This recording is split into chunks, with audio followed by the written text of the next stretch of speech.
As President Trump prepares to take the stage at the World Economic Forum in Davos, one issue already in the global spotlight is Greenland and America's role in the Arctic.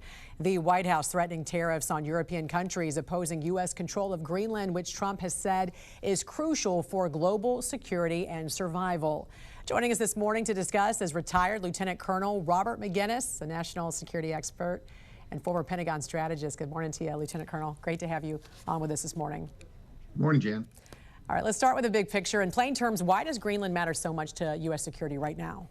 Well, the national security strategy the president published last month basically talks about a 21st century Monroe doctrine that has much more to do with actual security from the northern flank than it does in the southern flank. We took, Maduro and put Venezuela on the map here recently because of, in part because of the Chinese influence, the Iranian influence. Well, to the north, we've long had a problem with access to our front door, basically through the Arctic, because old Soviet bombers and missiles could easily access, across the pole. And so we have to have an early warning mechanism up there. And Greenland is an integral part of that open door policy that we have to, shut. And so the president is resilient on this. He's not going to go back. He's going to stick to his guns on this issue. And we have to make it very clear to our allies and adversaries alike. And this isn't just about missiles and radars anymore. We know the Arctic itself is changing. You even wrote in your article that Arctic shipping routes are no longer really hypothetical. Russia, we know, is militarizing them. China has been positioning itself for long-term control. Talk about what's happening right now. What are our adversaries doing in the Arctic? How concerned should we be?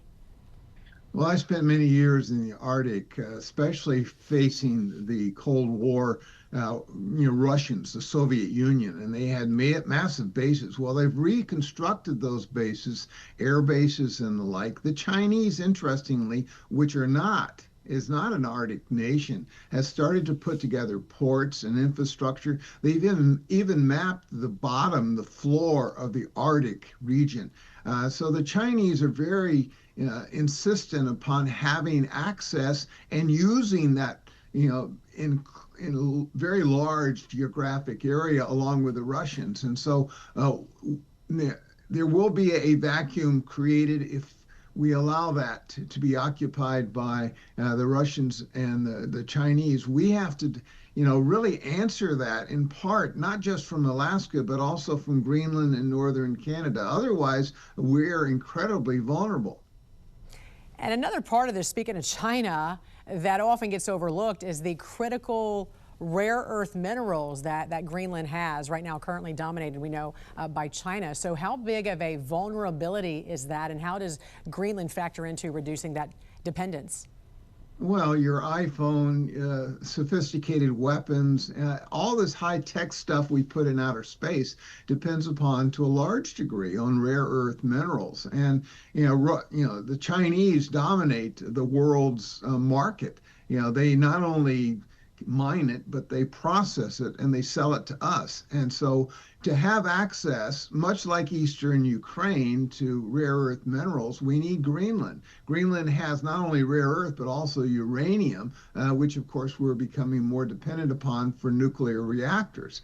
And so it's absolutely essential, strategically essential, that we not necessarily own Greenland, but we leverage it against the Chinese. Otherwise, we become far more dependent upon Beijing than we ought to be. And like you said before, when you talk about uranium and enriching uranium, you don't want your adversaries being able to get their hands on that as well. World leaders are going to be closely watching for signals about American intent today. How would you advise the president? What message should he be sending to allies, to adversaries, and the American public all at once when he speaks about this?